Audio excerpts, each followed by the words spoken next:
Dad, be realistic. You're 71. You're becoming a burden. David's words, my son's words, sliced through the heavy silence of the dining room like a shard of glass. His wife, Sarah, sat beside him, eyes downcast, staring at her empty plate. I set my glass down. It struck the oak table with a clean, sharp sound. A burden? I repeated, my voice low and dangerous. This house, this company, the watch you're wearing on your wrist, all of it was built by this burden. Now once the David sighed an impatient breath from a man who thinks the victory is already his. I don't mean it like that, but your wife is gone.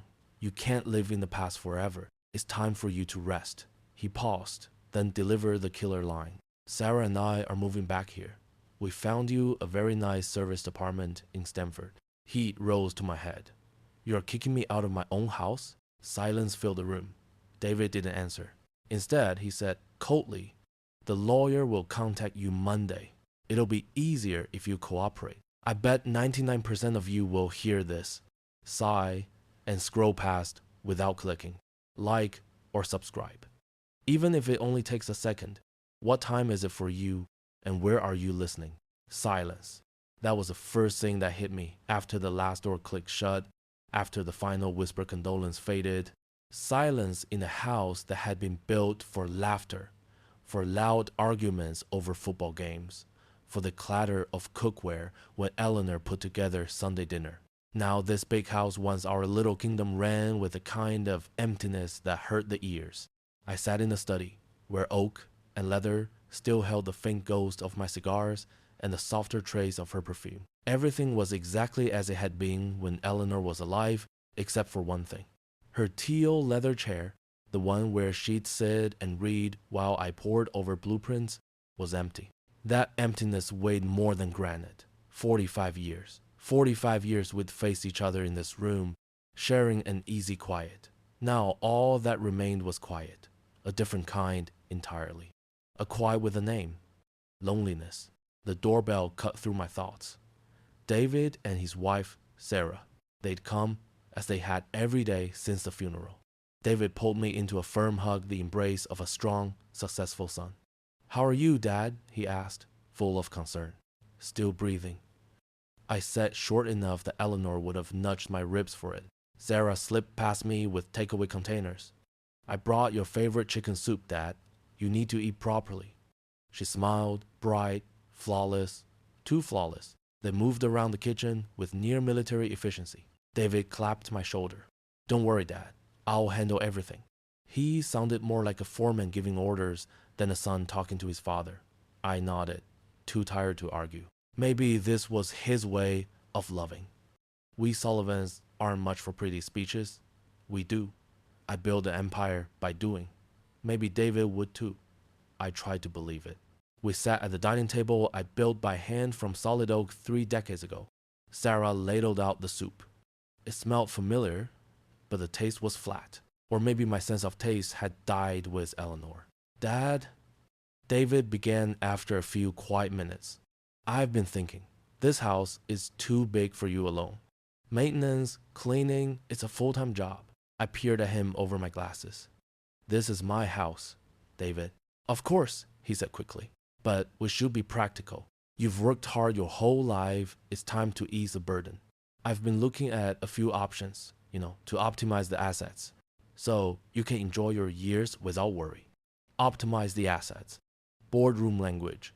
I hadn't run the company in 5 years, but I still spoke the dialect. It meant sell, liquidate, convert to cash. Sensing the tension, Sarah shifted the subject. She admired the glass case of watches I'd spent a lifetime hunting down. They're beautiful, Dad, she said, eyes shining. David says they're worth a fortune. It's such a relief you invested so wisely. She spoke of them, of the fragments of my life, as if they already sat on their balance sheet. A hairline crack appeared in the perfect wall of filial devotion. The next afternoon, while I was trimming Eleanor's rose bushes, I saw David talking to Mr. Gable over the fence. His voice dropped, grave and sympathetic. He set a hand on the old man's shoulder and shook his head sadly. I didn't need to hear the lines to know the play. The devoted son worried about his shattered father, struggling with grief. Mr. Gable nodded, gaze drifting toward me, eyes full of pity. Another ticket is sold to David's performance. A chill slid down my spine, though the autumn sun was warm. A few days later, David came alone. He sat in Eleanor's leather chair. A small trespass, but it bothered me. "Dad, we need to talk about the paperwork," he said. "Everything's a bit of a mess. I think it's time we got things organized. Frank's handled the legal side for your mother and me for 40 years. He knows it all. Frank wasn't just my attorney, he was my friend. Our first contracts were scribbled on the bar napkin together." David hesitated. His laugh was a touch too loud, a shade too bright, the sound of someone plastering over a crack in the foundation. "Frank's a good man, Dad, but he's old. Times have changed. I've consulted a new attorney, young, energetic, an estate planning specialist. He can help you structure everything in the most efficient way. A new lawyer. Another red flag. The perfect wall was starting to split badly. Why bring in someone new when Frank had guarded the Sullivans' secrets for 4 decades?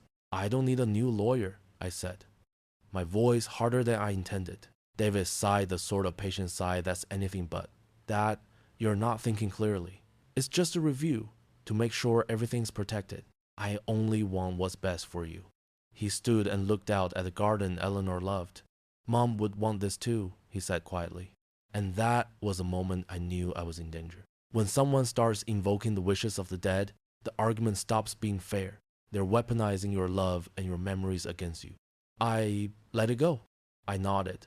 I will give him, my son, whose first steps were taken on this very soil, the benefit of the doubt.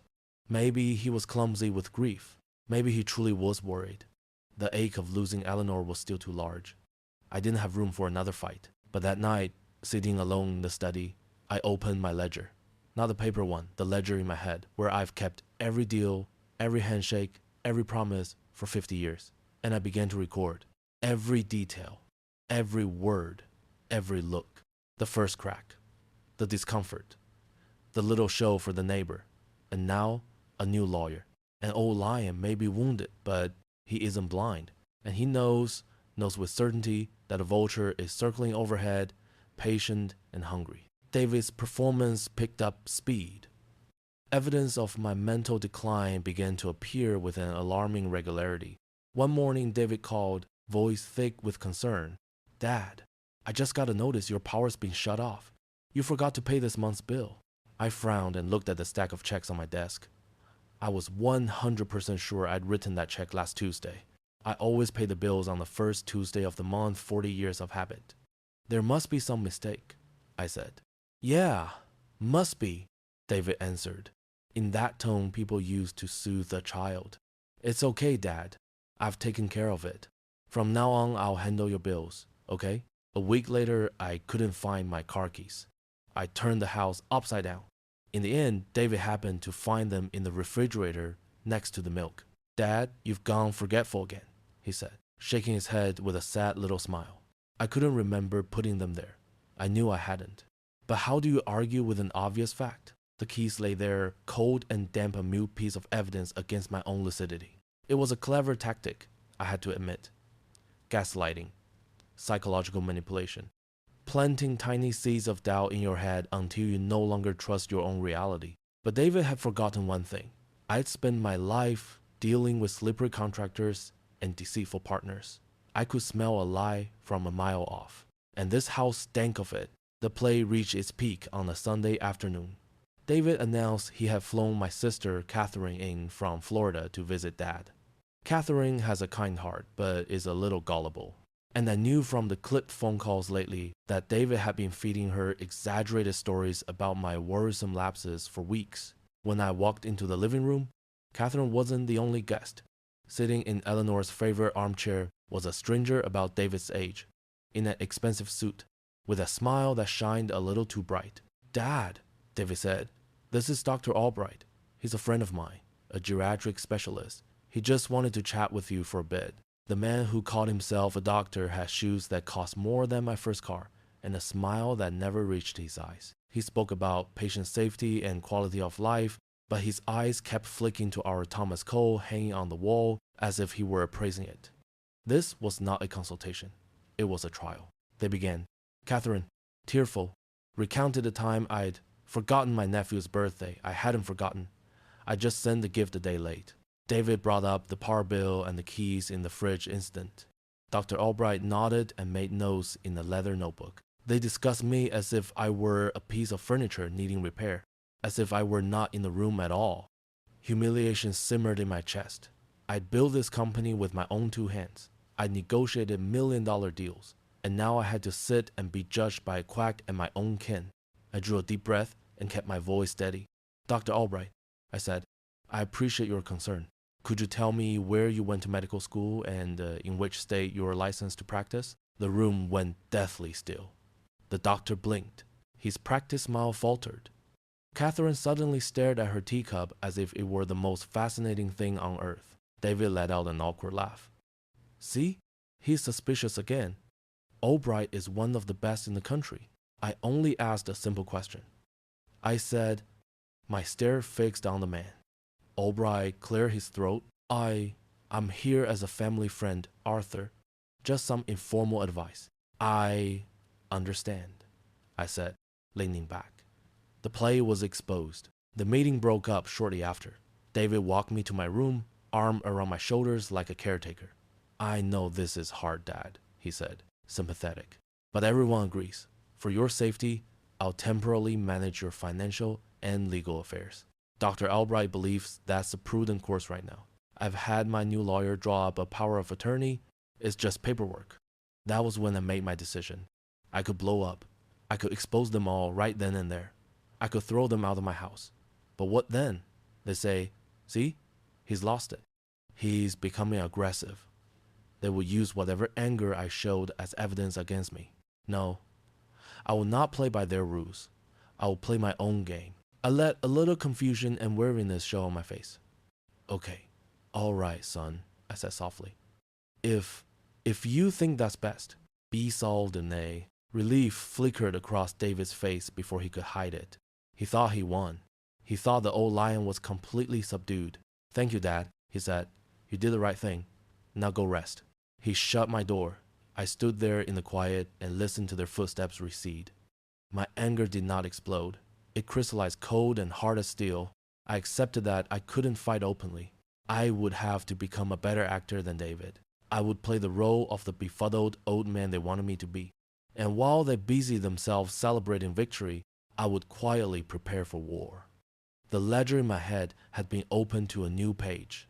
At the top, I scrawled 2 words. Frank, time to call an old friend.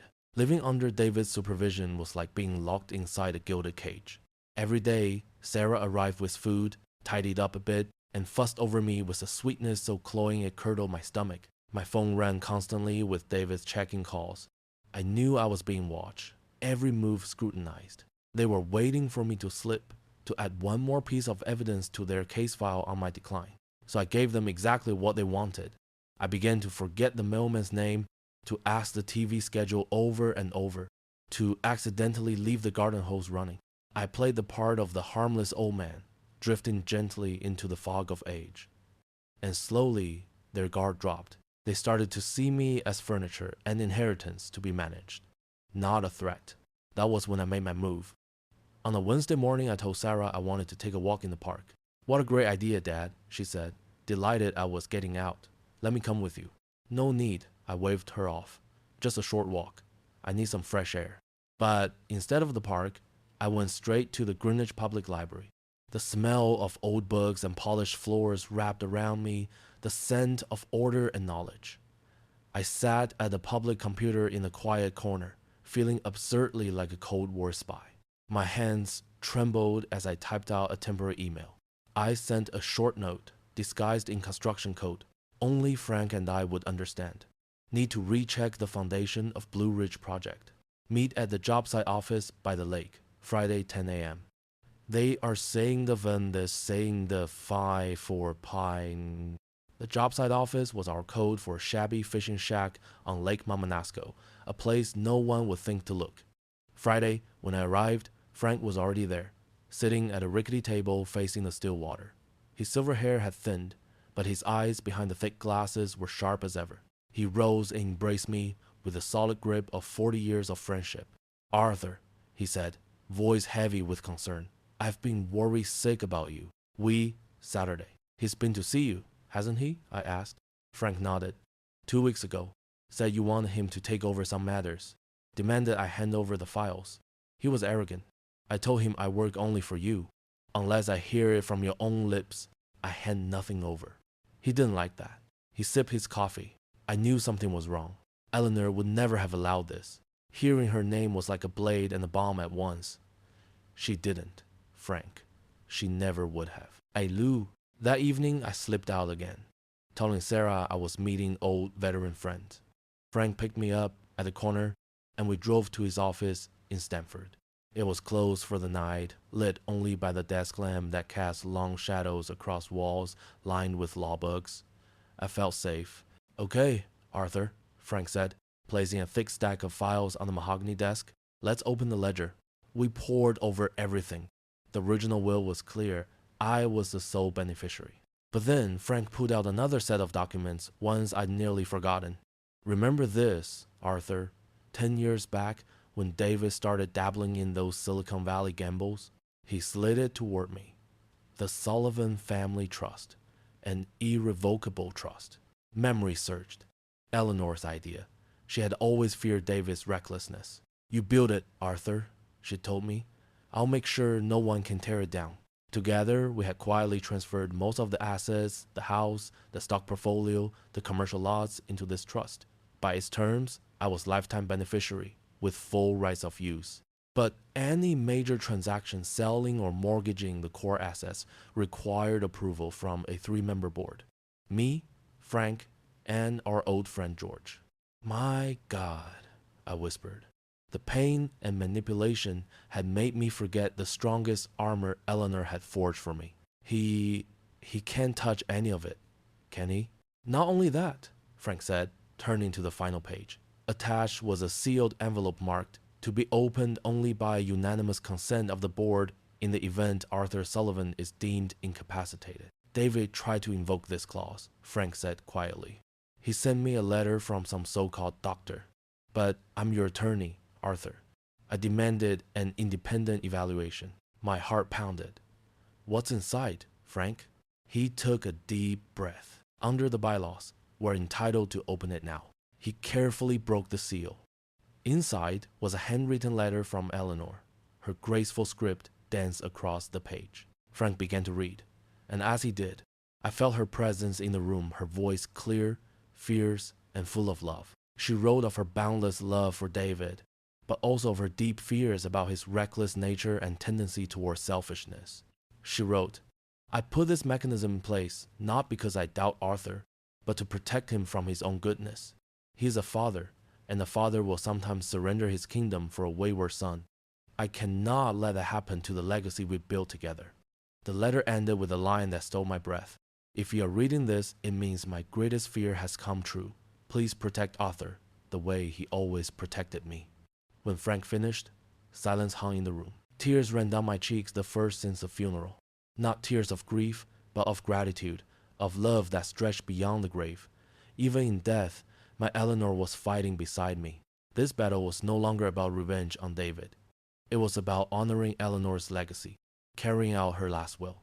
I wiped my face, the fog finally lifting. The lion wasn't just awake. It had found its roar again.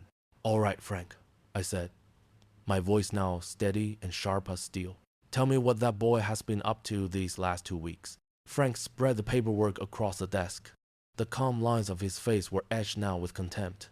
He moved faster than I expected, Frank said, tapping a stack of forms. This is an application for a $2 million mortgage. First National Bank. David submitted it using a power of attorney signed by that Dr. Albright. He's mortgaging your house, Arthur. Heat surged in my chest, but I forced it down. Feelings have no place in a business fight. And this precisely was a business fight. More than that, Frank went on, flipping to a bank statement. He transferred nearly $500,000 from Sullivan Construction's operating account into an LLC called Apex Holdings. I checked. It was formed 3 weeks ago. Registered agent, Sarah. My daughter-in-law, the one who brought me chicken soup and smiled so sweetly. I wondered how sweet that smile looked when she signed the paperwork for a shell company to siphon off her husband's family fortune. He's desperate, I said, voice cool as a market analyst.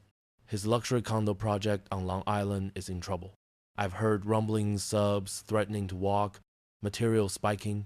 He needs cash, and he needs it now. Frank studied me, waiting. We can block the loan immediately, Arthur. One call from me to the bank. Explain the trust and the fraudulent POA, and it's dead. We can also freeze the company account. I shook my head. Not yet, Frank. He frowned. Not yet?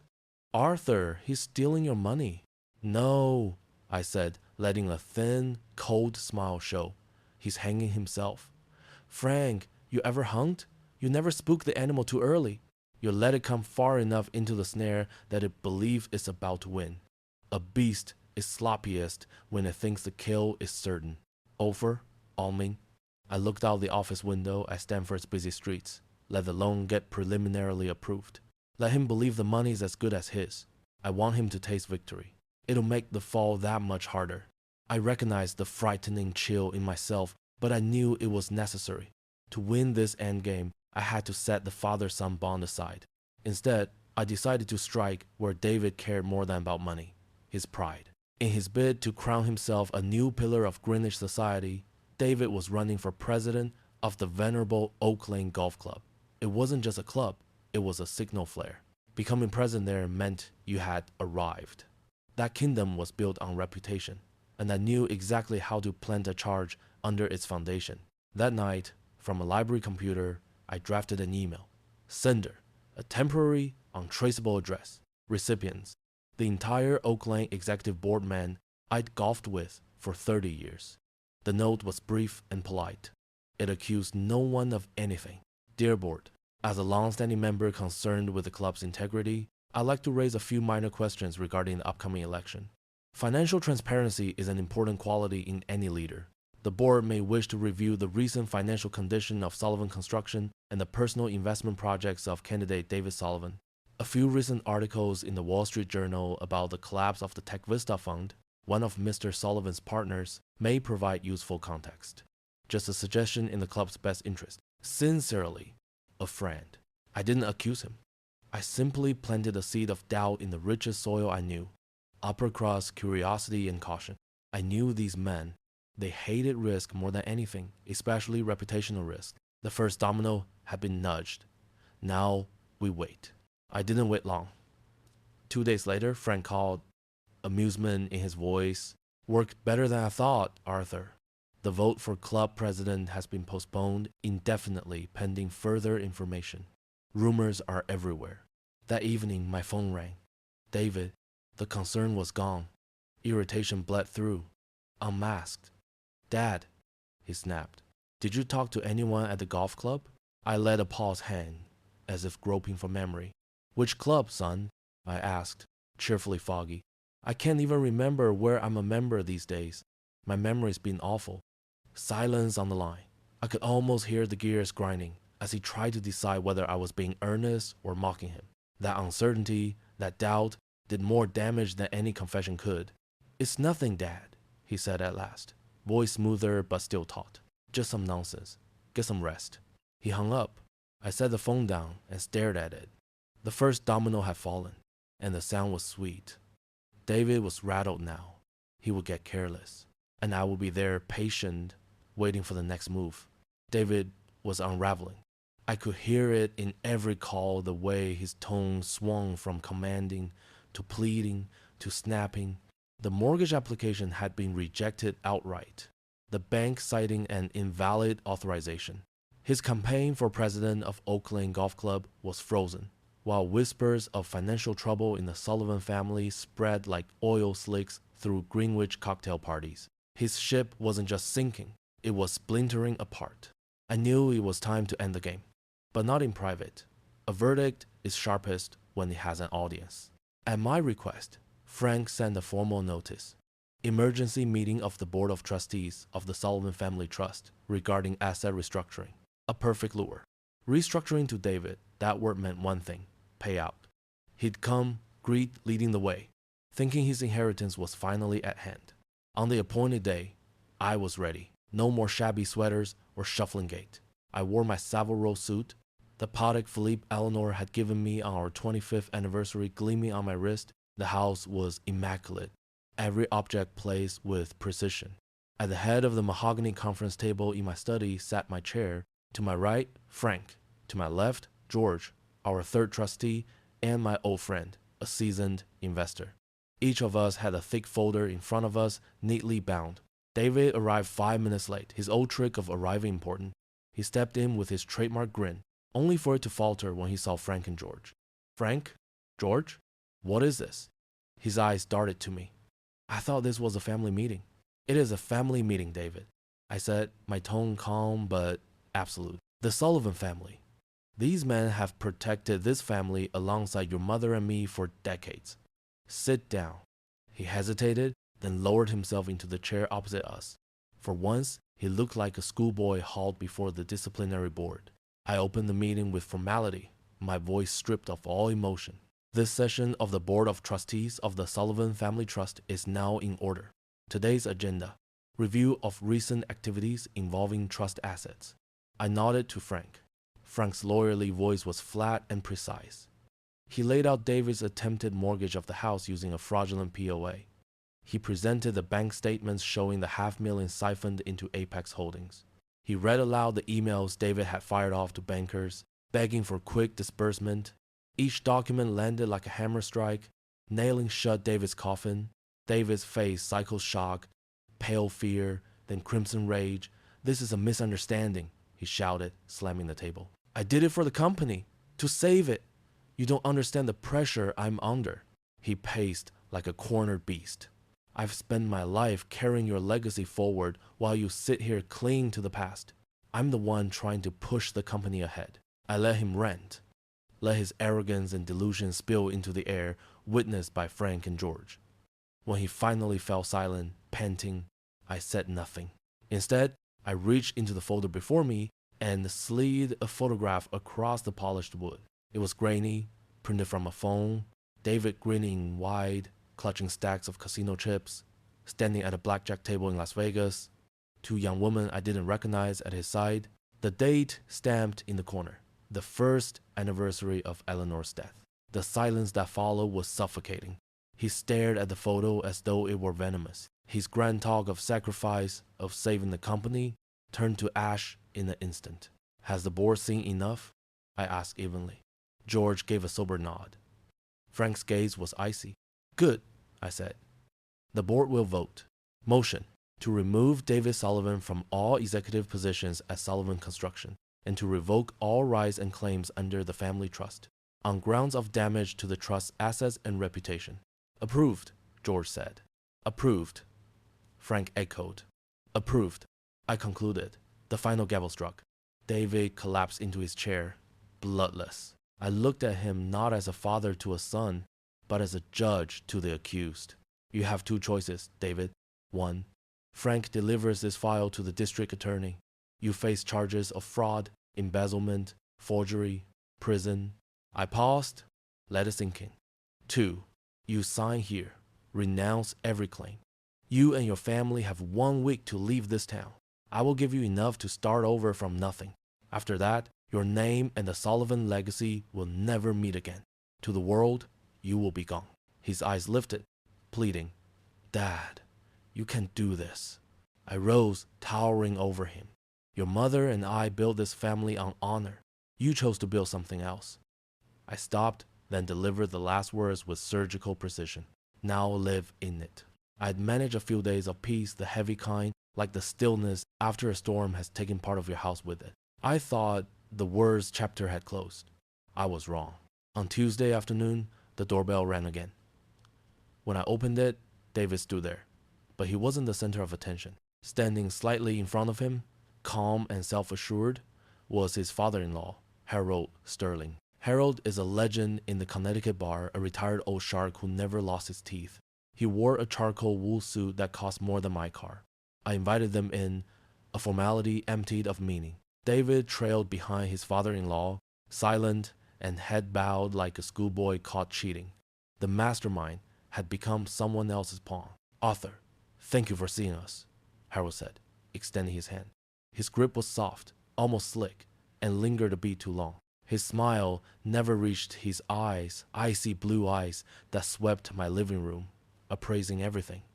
A lovely home. You've built quite a legacy. I've tried, I said, giving nothing away. Saturday, Harold began.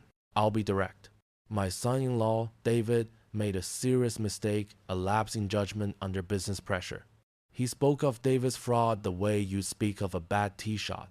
However, Arthur, you and I are practical men. Ruining him, ruining his family serves no one, least of all your grandchildren. I stay silent and let him perform. My family is prepared to make whole any damages David caused, Harold continued, voice tuned to a dealmaker's register. In return, we hope you'll reconsider. Restore David to his position at the company. Consider this an expensive lesson. I looked at David, who stared at the floor. No apology, no remorse, just cowardly silence. The answer is no, Harold, I said, calm and final. David chose his path. Harold sighed theatrical disappointment. I had hoped we could resolve this civilly. He bent, lifted a crocodile leather briefcase, and drew out a thin file. He laid it on the coffee table between us, and unassuming gesture that changed the air in the room. In my spare time, Harold said, his tone turning cold, I reviewed your early contracts, Arthur. The 70 seconds. When Sullivan Construction was still small, regulations were, shall we say, more flexible back then. Zoning matters, union agreements. He let the words hang. I'm sure everything was perfectly legal. But you know how the press is fond of embellishment. It would be a pity if the New York Times took an interest in how an empire was built from nothing. Gray areas do make such compelling headlines. The threat was plain. Smear my legacy, torch a lifetime's work. He aimed at the one thing I value more than money, my honor. David glanced up at me, a nasty spark of hope in his eyes. But instead of fear, I felt something else, something I hadn't felt in a long time. A familiar thrill, the low hum that comes when you're finally facing a worthy opponent. My disappointment in my useless son gave way to a grudging respect for this wily old fox. The game wasn't over. It had only entered a new, more intricate round. I looked Harold straight in the eyes and smiled the first genuine smile I'd managed in weeks. Thank you for the reminder, Harold, I said. Your threat is impressive. It makes me realize I should revisit a few old matters myself. You know, an old man's memory can be surprisingly good, astonishingly good. I bet 99% of you will hear this, sigh, and scroll past without clicking, like or subscribe. Even if it only takes a second, what time is it for you? And where are you listening? That night, Frank and I were no longer in his gleaming office. We were in Sullivan Construction's archive, a cold warehouse in Bridgeport that held 40 years of the company in hundreds of dusty cardboard boxes. The smell of old paper and memory wrapped around me. Harold's threat gnawed at me. Could it be true? In building this empire out of nothing, had I stepped into some gray area I'd simply forgotten? I needed to know for certain. I worked hard, Frank, I said, my voice echoing in the stillness. Maybe we bent the rules sometimes, shook hands where contracts should have been, but I never did anything illegal. I never cheated anyone. I said it to reassure Frank, but I said it also to reassure myself. We started to search, riffling through those 70s files. At first, we found nothing but properly executed contracts and yellow blueprints. My legacy looked clean, relief swept over me, and then anger. Harold had thrown a scare at me. Just as we were about to give up, my eyes caught a familiar row of boxes. West Creek Plaza, 1985. I frowned, trying to pull the project from the fog. A complicated module. I remembered in fragments that Harold's firm had represented the seller. Pull that box down, Frank, I said. Inside was a mess of paperwork. As we sifted through memos, urgent letters, and draft agreements, a story that I'd nearly forgotten began to surface. During due diligence, a young lawyer at Harold's firm had missed a crucial zoning clause, an omission that could have torn the whole project apart and cost millions. I noticed it at the last minute. I recalled the meeting. Harold had come to my office, not smug this time, but anxious. He begged me to keep things quiet. to handle it internally so the young lawyer's reputation would not be ruined. I could have sued them. I could have exposed them. I didn't. We signed a non-disclosure. Harold paid compensation. I agreed to bury the story. A gentleman's arrangement. I don't remember the young lawyer's name, I told Frank. Frank turned to the last page of the file and whispered, pointing at a signature. How could you forget? He became famous. Are you? I put on my glasses and looked down. The signature belonged to a man. Every headline in the country now knew a man just appointed to the Federal Court of Appeals. I leaned back and a slow smile spread across my face. Harold had made a fatal mistake. He threatened me with an empty gun, unaware that I was sitting on an arsenal. His legacy, his reputation, even the career of a powerful judge all lay in this dusty box. I didn't call Harold right away. I waited 2 days. I wanted him to sit in the silence, wondering when the blade would fall. Then I picked up the phone. Harold, I said, easy and cordial. It's Arthur. I've been thinking about our conversation. I think we should meet again and discuss this like reasonable men. How about tomorrow night? Oak Lane. Dinner's on me. There was a pause on the other end. I could hear the calculation in it. With his native arrogance, Harold surely believed his threat had worked, that I had blinked. All right, Arthur, he said at last, self-satisfaction in his tone. 8 o'clock. I chose a table by the window in the club's private dining room, where anyone passing could see us amicably talking. A little theater, 2 powerful men smoothing things over. Harold arrived on the dot, looking relaxed and in control, like a monarch about to bestow a favor. We chatted about the market, about the weekend's golf. The waiter poured the wine. The air was civilized, polished and thick with quiet hostility. After the main course arrived, I set my knife and fork down. Harold, I began, gentle, almost wistful. Sitting here takes me back. Makes me think of the old chess matches we used to play. I glanced out the window. It also reminds me of an old project of ours, West Creek Plaza. If I'm not mistaken, 85? I saw his hand hitch slightly as he lifted his glass. I went on, voice even. Complicated deal.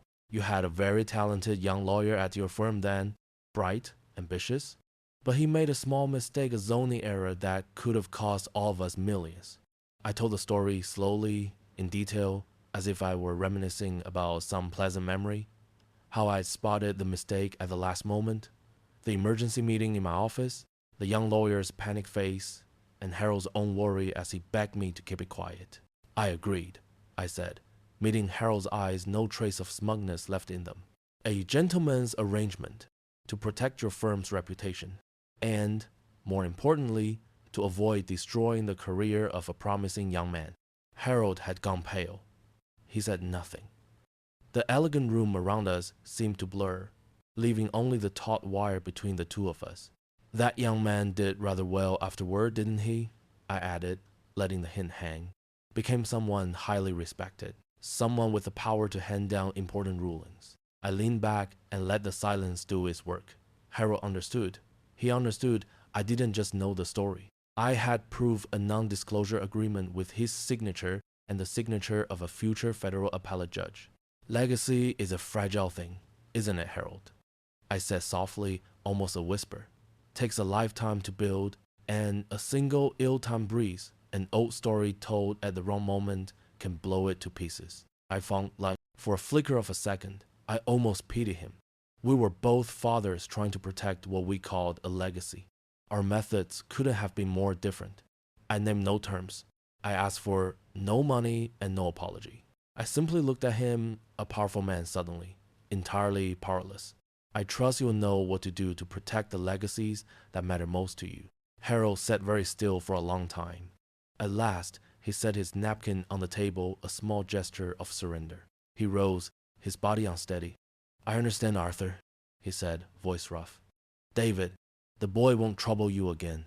He turned and walked away without a goodbye. I sat there alone, watching the stooped back of an old lion leaving the field. Defeated, the game was over. Checkmate. Harold Sterling was a man of his word, ruthless and efficient. Barely 2 days after that fateful dinner at Oak Lane, the Greenwich Gazette ran the small item in its business section. David Sullivan had resigned as CEO of Sullivan Construction for family reasons. The article also quoted a statement from Sterling and Associates, Harold's firm, announcing they had divested from all projects connected to Apex Holdings and will have no future business relationship. A clean ending. Cold. No explanations offered. David and his family evaporated from town as if they'd never existed. I didn't feel triumphant, only a strange kind of emptiness. That weekend, the phone rang. Catherine, my sister, her voice trembled, breaking into sobs. Arthur, I'm sorry, she cried. I've been such a fool. I'm so sorry. It turned out Harold had visited her too. He'd spun her a carefully edited version of events. David had serious psychological and financial issues. He deceived everyone. And Harold, as the responsible adult, was getting David treatment and cleaning up the mess. A perfect little play to protect the reputations of both families. It's all right, Kath, I said, my voice weary. It's not your fault. He's my son. Even I didn't see it. I had forgiven her. My anger was gone, leaving only sadness. A few days later, a courier delivered a small cardboard box. No return address, but I knew where it came from. Inside were the things Sarah had sent back. David's old baseball glove, his high school swim trophies, a few yearbooks, the fragments of a life I thought I'd understood. I looked at them for a long time, then carried the box down to the basement and set it in a dark corner. A final act of cutting the cord. For a man who prized status and image as David did, this ending was worse than prison. Exiled, stripped of his name, forced to live on the charity of a father-in-law who now despised him. It was hell built just for him. I knew it, and I felt no satisfaction. That night, I sat alone in my study, in the familiar silence. The whiskey in my hand brought no warmth. My eyes fell on Eleanor's teal leather chair empty. I had won. I had protected our legacy. But the prize was my son. I didn't feel like a king who won a match. I felt like a father who had lost a part of himself. Sometimes victory tastes like ash. I had done what needed to be done, what Eleanor would have wanted me to do. But now, with the battle over, I was left with ghosts and one looming question. What am I going to do with the rest of my life?